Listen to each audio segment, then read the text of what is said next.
শিশুরাই হবে আগামীর স্মার্ট বাংলাদেশের কারিগর বললেন প্রধানমন্ত্রী। এসো বঙ্গবন্ধুকে জানি অ্যালবামের মোড়ক উন্মোচন। আজ বাংলা ব্লক পালনের ঘোষণা। কোটা বিরোধীদের জেলায় জেলায় মহাসড়ক অবরোধ করবে বিশ্ববিদ্যালয় শিক্ষার্থীরা। এবং রূপগঞ্জে পুলিশের সাবেক মহাপরিদর্শক বেনজিরের বিলাসবহুল বাড়িতে অভিযান, সিলগালা করে তত্ত্বাবধানে নিল জেলা প্রশাসন।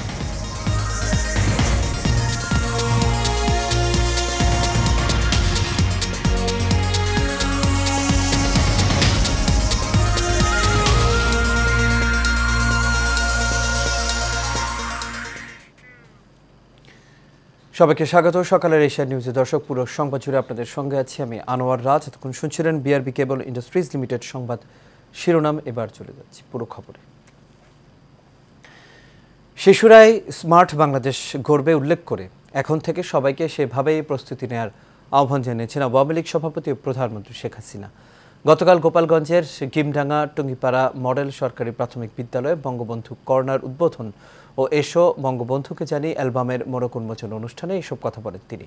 টুঙ্গিপাড়া থেকে নূর মোহাম্মদ ভুঁইয়ার রিপোর্ট, জানাচ্ছেন কাপসুর আহমেদ।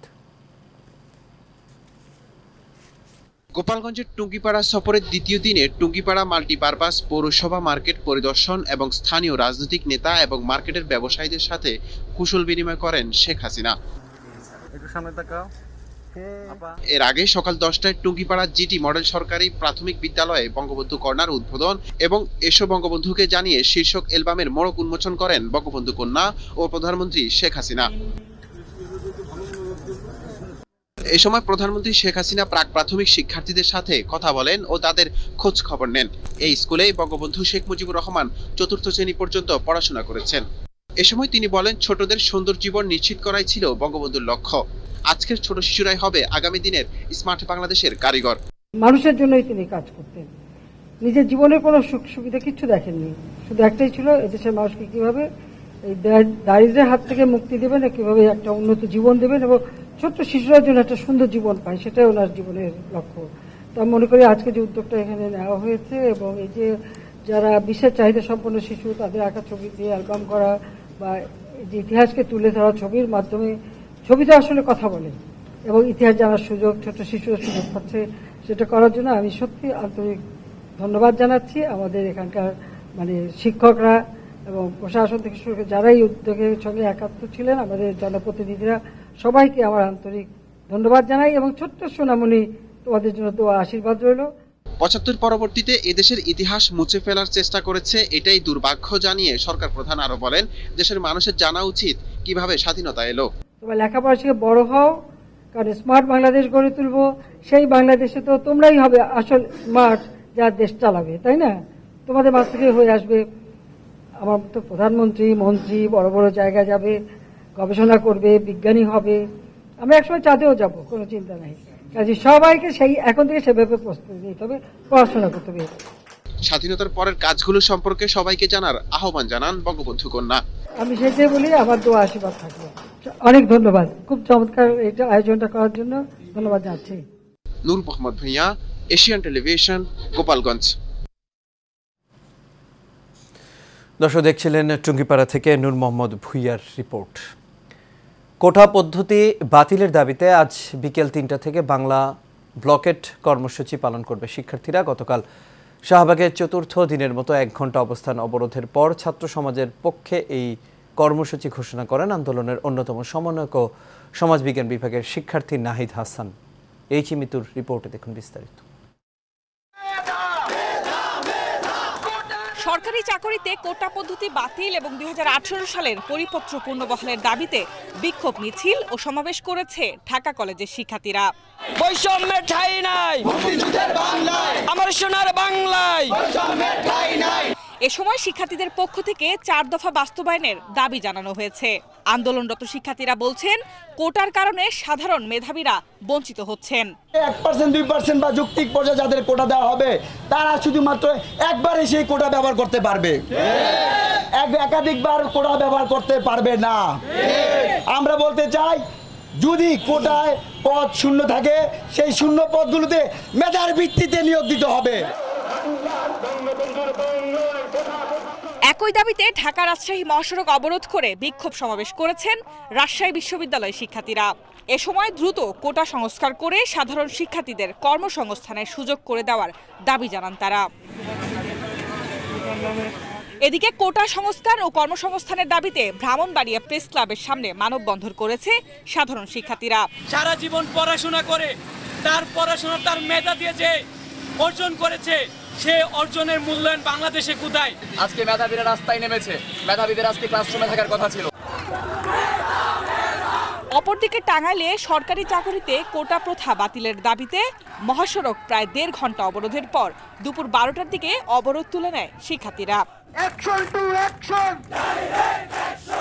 এছাড়া রোববার সকল কলেজ ও বিশ্ববিদ্যালয়ে ক্লাস পরীক্ষা বর্জন করে ছাত্র ধর্মঘটের ঘোষণা দিয়েছে আন্দোলনকারীরা। এইচএ মিতু, এশিয়ান টেলিভিশন। এদিকে বিএনপি ক্ষমতায় গেলে মুক্তিযোদ্ধা ও প্রতিবন্ধীদের জন্য 10 থেকে 15% কোটা ছাড়া সকল কোটা বাতিল করা হবে বলে জানিয়েছেন দলের মহাসচিব মির্জা ফখরুল ইসলাম আলমগীর। গতকাল গুলশানে বিএনপির চেয়ারপারসনের রাজনৈতিক কার্যালয়ে সংবাদ সম্মেলনে এই তথ্য দেন তিনি। মির্জা ফখরুল এ সময় জানান, ছাত্রদের দাবির সাথে একমত বিএনপি। এ সময় তিনি অভিযোগ করেন, দেশকে মেধা শূন্য করতেই ছাত্রদের দাবিকে অগ্রাহ্য করে সরকার আদালতের ঘাড়ে বন্দুক রেখে ছাত্র সমাজের ন্যায্য আন্দোলনকে দমানোর অপচেষ্টায় লিপ্ত রয়েছে। এ সময় বিএনপির মহাসচিব আরও অভিযোগ করেন, শিক্ষকদের সর্বজনীন পেনশন স্কিম দেউলিয়া সরকারের দুর্নীতির আরও একটি পথ।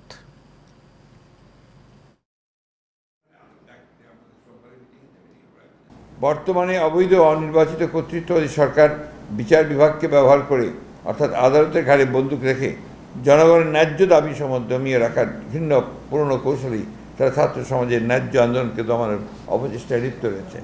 তাই সাধারণ ছাত্র সমাজের কোটা সংস্কার আন্দোলনের ন্যায্য ও যৌক্তিক দাবি সমূহের সঙ্গে আমরা একমত।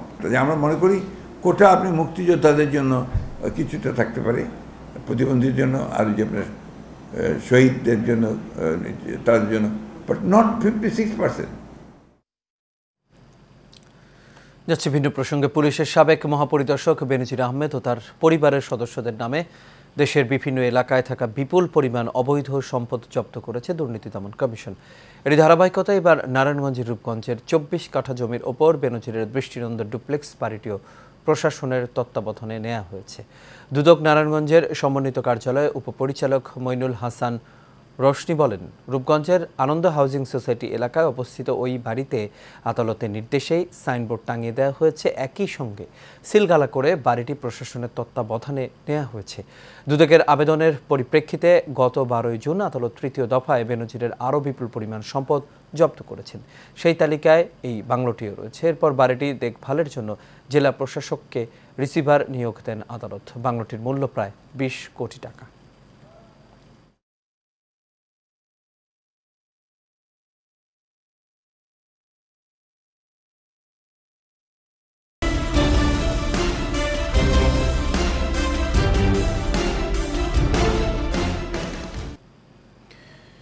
টানা বৃষ্টির কারণে দেশের বন্যা পরিস্থিতির আরও অবনতি হয়েছে। 6 জেলায় কয়েক লাখ মানুষ পানিবন্দী। বন্যা পূর্বাভাস ও সতর্কীকরণ কেন্দ্র বলছে, আগামী 2-1 দিনে পরিস্থিতির আরও অবনতি হতে পারে। এদিকে বিশুদ্ধ পানির সংকটে পড়েছেন দুর্গত এলাকার মানুষ। প্রতিনিধিদের তথ্য ছবিতে আরও জানাচ্ছেন আরবে ইসলাম হিমু।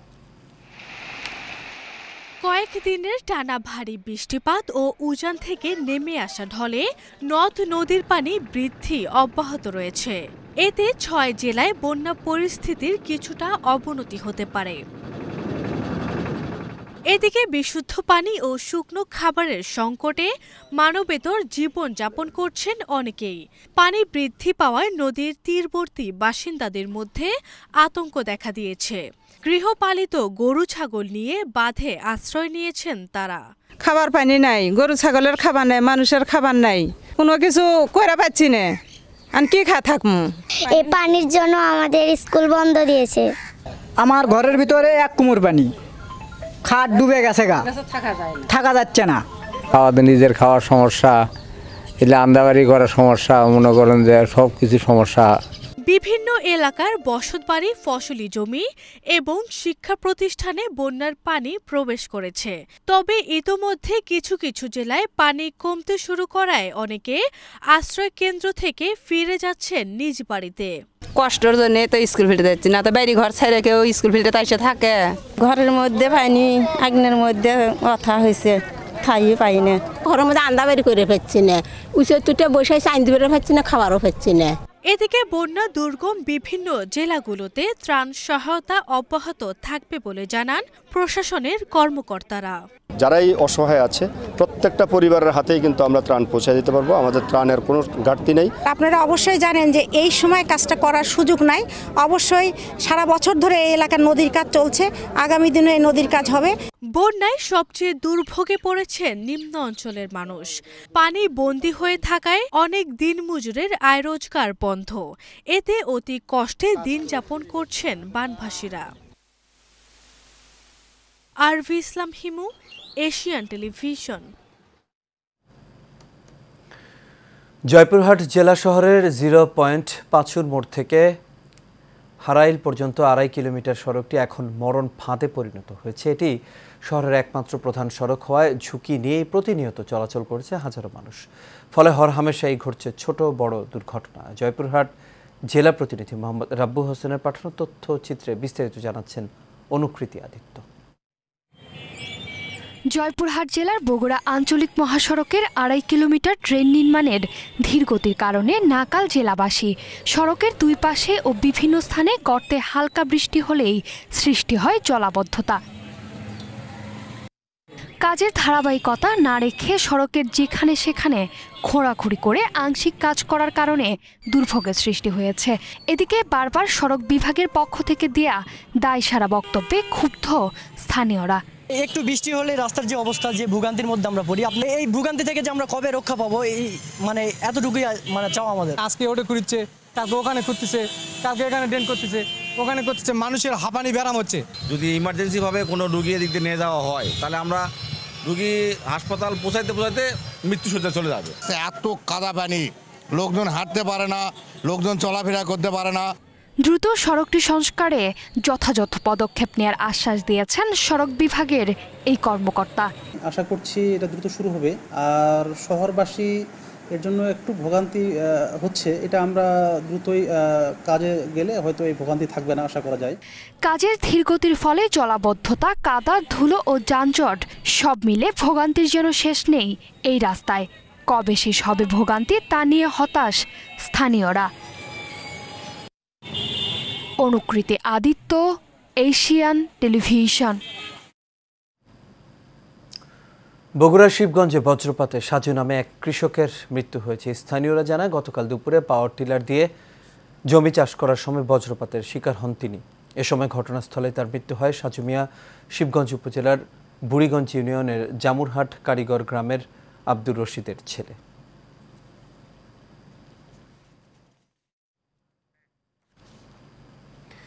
গোপালগঞ্জ জেলার মকসুদপুর উপজেলার বহুগ্রাম পিসি উচ্চ বিদ্যালয় ম্যানেজিং কমিটির সভাপতি ডাক্তার অধীর চন্দ্র বিশ্বাসের বিরুদ্ধে স্বজনপ্রীতি ও নিয়োগ বাণিজ্যের অভিযোগ উঠেছে। ডাক্তার প্রদীপ চন্দ্র বিশ্বাস ও তার অনুসারীরা কোনো রকম নীতির তোয়াক্কা না করে ও ম্যানেজিং কমিটির অধিকাংশ সদস্যকে না জানিয়ে একক ক্ষমতা বলে শিক্ষক নিয়োগের পাঁয়তারা চালাচ্ছে বলে জানিয়েছে ম্যানেজিং কমিটির অন্যান্য সদস্যরা। এই বিষয়ে ম্যানেজিং কমিটির বাকি সদস্য ও এলাকার গণ্যমান্য ব্যক্তিদের সমন্বয়ে হাইকোর্ট ডিভিশনে সব প্রকার নিয়োগ বন্ধে একটি পিটিশন ও মকসুদপুর থানায় একটি অভিযোগ দায়ের করেন।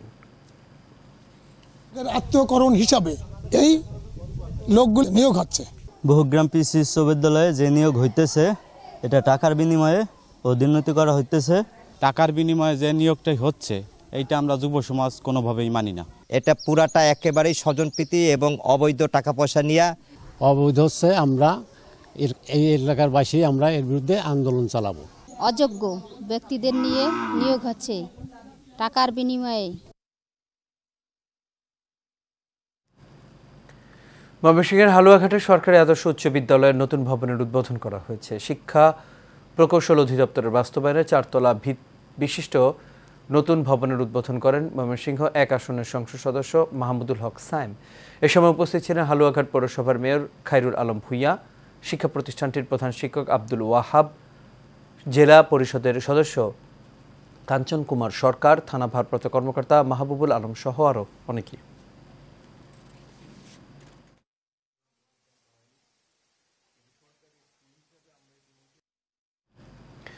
জাতির পিতা বঙ্গবন্ধু শেখ মুজিবুর রহমানের প্রতিকৃতিতে ফুল দিয়ে শ্রদ্ধা নিবেদন করেছেন নবগঠিত নারায়ণগঞ্জ মহানগর বঙ্গবন্ধু সৈনিক লীগের আহ্বায়ক কমিটির নেতাকর্মীরা। শহরের মাজদাইরে কেন্দ্রীয় কর্মসূচির অংশ হিসেবে নারায়ণগঞ্জ মহানগর বঙ্গবন্ধু সৈনিক লীগের উদ্যোগে বৃক্ষরোপণ কর্মসূচির উদ্বোধন করেন তারা। বৃক্ষরোপণ কর্মসূচির মাধ্যমে বিভিন্ন ফলজ বনজ ঔষধি গাছের চারা রোপণ এবং বিতরণ করেন তিনি।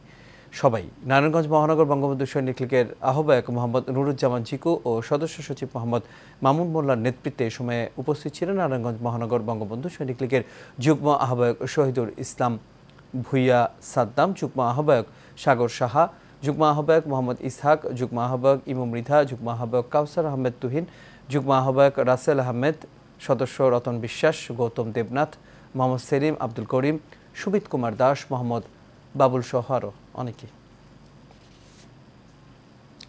নারায়ণগঞ্জের সোনারগাঁয়ে পরিবহনে চাঁদাবাজি ও মাদক ব্যবসায় বাধা দেয়ায় শ্রমিক লীগের কার্যালয়ে সন্ত্রাসী হামলার অভিযোগ উঠেছে। শনিবার সকালে সোনারগাঁয়ের কাঁচপুর বাস স্ট্যান্ডে শ্রমিক লীগের কার্যালয়ে স্থানীয় সন্ত্রাসী ও মাদক ব্যবসায়ী জিয়া ও জোহরার নেতৃত্বে এই হামলার ঘটনা ঘটে। সোনারগাঁ থানার ভারপ্রাপ্ত কর্মকর্তা এস.এম. কামরুজ্জামান বলেন, ঘটনাস্থলে পুলিশ পাঠানো হয়েছে, তদন্ত সাপেক্ষে আইনানুগ ব্যবস্থা গ্রহণ করা হবে।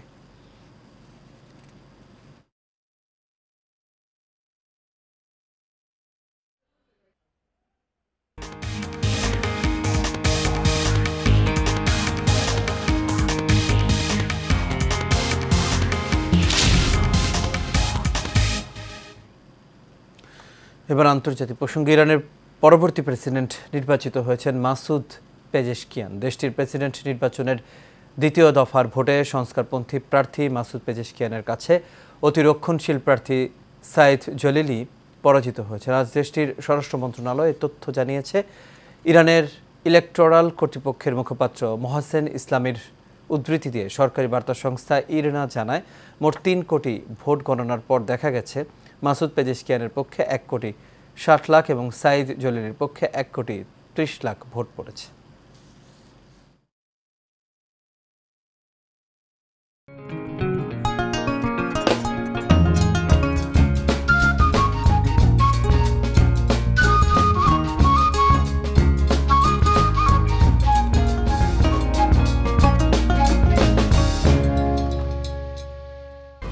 HM Expert B500 CWR স্বাধীনতার সুবর্ণ জয়ন্তীতে নতুন বাংলাদেশ গড়ার প্রত্যয়।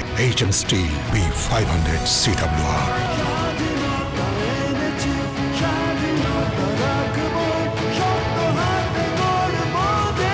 HM Steel। যুব মহিলা লীগের 22তম প্রতিষ্ঠা বার্ষিকী উপলক্ষে চট্টগ্রাম দক্ষিণ জেলা যুব মহিলা লীগের আয়োজনে বঙ্গবন্ধু শেখ মুজিবুর রহমানের প্রতিকৃতিতে শ্রদ্ধা নিবেদন, বৃক্ষরোপণ, কেক কাট ও আলোচনা সভা অনুষ্ঠিত হয়েছে। সংগঠনের যুগ্ম আহ্বায়ক ও চন্দনাইশ উপজেলা পরিষদের সাবেক চেয়ারম্যান অ্যাডভোকেট কামেলা খানম রূপার সভাপতিত্বে প্রধান অতিথি ছিলেন চট্টগ্রাম দক্ষিণ জেলা আওয়ামী লীগের সাধারণ সম্পাদক মফিজুর রহমান। উপস্থিত ছিলেন সিনিয়র সদস্য দিলরুবা শিরিন, সদস্য দীপু সেন, নীলুফার জাহান, অ্যাডভোকেট শারমিন ইয়াসমিন নিশু।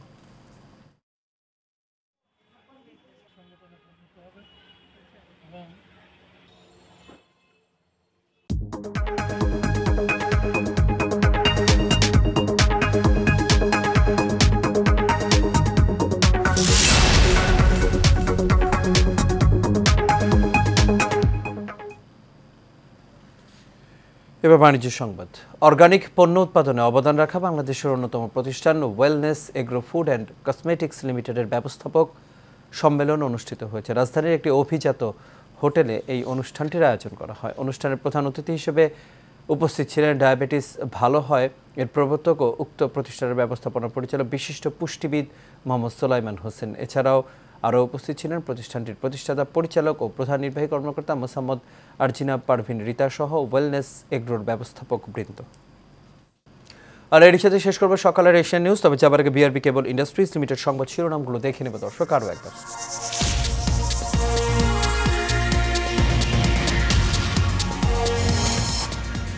শিশুরাই হবে আগামীর স্মার্ট বাংলাদেশের কারিগর বললেন প্রধানমন্ত্রী।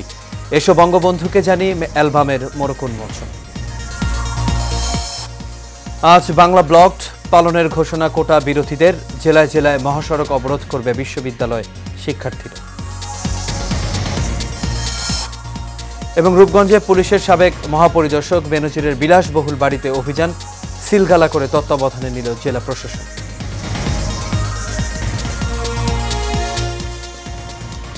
দর্শক, এই ছিল আমাদের এখনকার আয়োজন। আমাদের পরবর্তী সংবাদ দেখার আমন্ত্রণ রইল। এতক্ষণ সাথে থাকার জন্য সবাইকে ধন্যবাদ।